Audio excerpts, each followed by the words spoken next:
धडगाव वडफळ्या रोषमाळ नगरपंचायतीत अन्यायकारक मालमत्ता करात मोठी वाढ केल्याचा आरोप मुख्याधिकारी हर्षल सोनवणे यांच्या मार्फत कर निरीक्षकांचं स्पष्टीकरण. संतप्त मालमत्ता धारकांनी लतेश सुभाष मोरे यांची जिल्हाधिकाऱ्यांकडे मांडली कैफियत. अधिकारी आणि कर्मचाऱ्यांच्या मनमानी कारभाराचा आरोप. धडगाव नगरपंचायतीच्या कर्मचाऱ्यांनी जागेवर न जाताच घरांचं मोजमाप केल्याचा नागरिकांचा खळबळजनक आरोप. रोजगारासाठी गाव ओस पडलेलं असताना भरमसाठ करवाढीनं सर्वसामान्यांचं कंबरड मोडलं.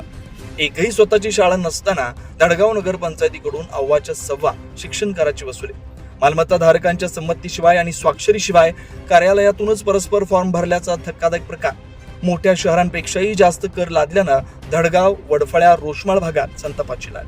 नागरिकांच्या तक्रारींकडे दुर्लक्ष करून थेट अंतिम करवाढ जाहीर केल्यानं लोकशाहीचा गळा आवळल्याचा आरोप.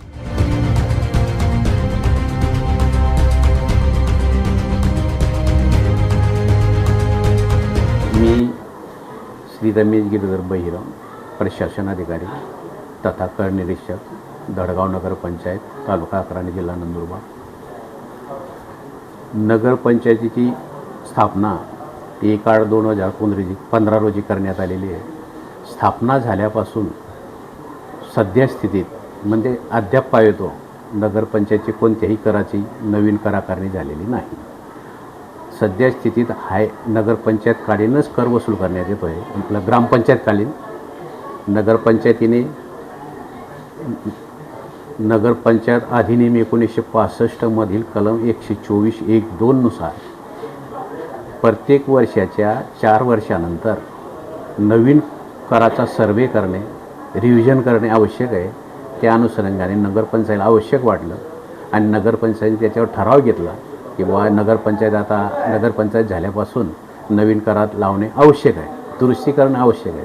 त्या अनुषंगाने सर्वे करण्यात आला आणि सर्वेसाठी प्रत्यक्ष पथकाची नियुक्ती करण्यात आली आणि प्रत्येक हाऊस टू हाऊस जाऊन पथकाने सदर अधिनियमातील कलम 115(2) नुसार विविध फॉर्म भरून घेतले मालमत्ता धारकांकडून आणि ती सर्व माहिती संकलित करून सदरची माहिती सदर अधिनियमातील कलम 117 नुसार ती यादी TP ऑफिसकडे पाठवण्यात आली नगर रचनाकाराकडे. नगर रचनाकडे पाठवल्यानंतर त्यांनी ती यादी चेक केली. त्यांनी रेडिनेटरच्या दरानुसार काही त्रुट्या दर्शवल्या, त्या दुरुस्त करण्यात आल्या आणि ती अंतिम करण्यात आली. अंतिम झाल्यानंतर ती यादी प्रसिद्ध करण्यात आली. नागरिकांना पाहण्यासाठी खुली ठेवण्यात आली की याच्यावर तुमच्या काही हरकती असतील 119 नुसार तर त्या दाखल करा म्हणून. आणि पेपरमध्ये सुद्धा जाहिरात देण्यात आली. तर जाहिरात दिल्यानंतर काही नागरिकांनी ज्यांना आवश्यक वाटल्या त्यांनी हरकती दाखल केल्या.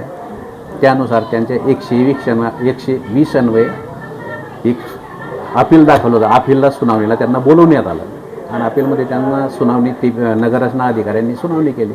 पंचायत क्षेत्रामध्ये जो महाशिक्षण कर आणि रोजगार हमी जी आकारण्यात येते ती 1962च्या शासन निर्णय आहे त्याच्यानुसार आकारण्यात येते. नगरपंचायतीच्या जर स्वतःच्या शाळा असल्या तर त्या ठिकाणी नगरपंचायतीला विशेष शिक्षण कर आकारण्याचे हे आहे, तरतूद आहे.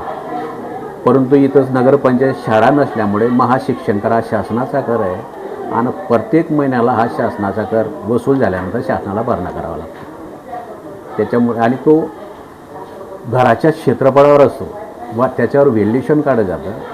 व्हॅल्युएशन काढल्यानंतर त्याचं करपात्र मूल्य निश्चित केलं जातं. त्या वार्षिक वाढ्यावर तो स्लॅबनुसार आहे. 2%, 4%, 4%, 8%, 5%, 10%. कारण वाणिज्याला डबल असतो आणि त्याला रोजगार हमी पण असतो आणि रहिवासला सिंगल असतं म्हणजे 2, 4, 5, 6. धडगाव नगरपंचायतीने कोणतीही मोजणी न करता सरसकट कर आकारणी केलेली आहे. त्याबाबत आम्ही माननीय जिल्हाधिकारी मॅडमांना निवेदन दिलेलं आहे. याबाबत आम्ही कोर्टातही जात आहे आणि संबंधित बाबीबद्दल मी CO यांना विचारणा केली की आपण कशी करवाढ केली आहे आणि त्यांच्याकडून काही माहिती मी पत्राद्वारे मागितलीही की मला हे कागद देण्यात यावे. पण त्यांची भूमिका लपवालपवीची भूमिका होती आणि मुख्य अधिकारी आमच्याकडे असे आहेत की त्यांना यायला आता 1.5-2 वर्ष होऊन गेले. परंतु ते ऑफिसमध्ये आठवड्यातून फक्त 2 वेळेस येत असतात. आल्यानंतरही त्यांचा येण्याचा टाईम हा 1-1:30 वाजेचा आहे, जाण्याचा टाईम त्यांचा 4 वाजेपर्यंतचा आहे.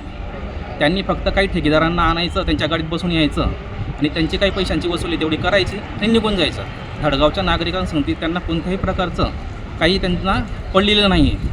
त्याकरता गोरगरिबांवर अन्याय होऊ नये म्हणून आम्ही कलेक्टर मॅडमांकडे पत्र दिलं आहे. मुख्यमंत्र्यांकडे पत्रव्यवहार चालू आहेत आणि त्याबाबत आम्ही कलेक्टर आपलं न्यायालयात जात आहे. 24 लाईव्ह महाराष्ट्र न्यूजसाठी संजय पराडके, अक्कलकुवा, अक्राणी.